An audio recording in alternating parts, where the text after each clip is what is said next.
દાંતીવાડામાં બેફામ ડમ્પરે વધુ એક યુવાનનો લીધો જીવ।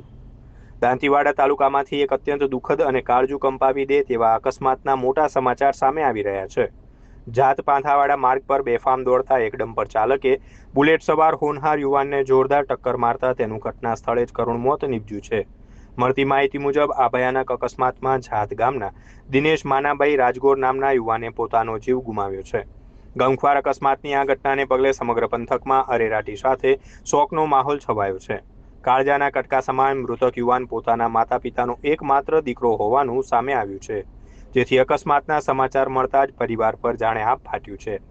અકસ્માત બાદ મૃતદેહને પોસ્ટમોર્ટમ અર્થે પાંથાવાડા રેફરલ હોસ્પિટલ ખાતે ખસેડવામાં આવ્યો છે અને પાંથાવાડા પોલીસે ગુનો નોંધી આગળની તપાસ હાથ ધરી છે।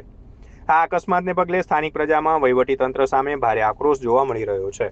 ગ્રામજનોનો આક્ષેપ છે કે વિસ્તારમાં ખનીજ માફિયાઓના બેફામ અને ઓવરસ્પીડ દોડતા ડમ્પરોને કારણે અવારનવાર આવા જીવલેણ અકસ્માતો સર્જાય છે અને દાંતીવાડા તાલુકો રક્તરંજિત બની રહ્યો છે।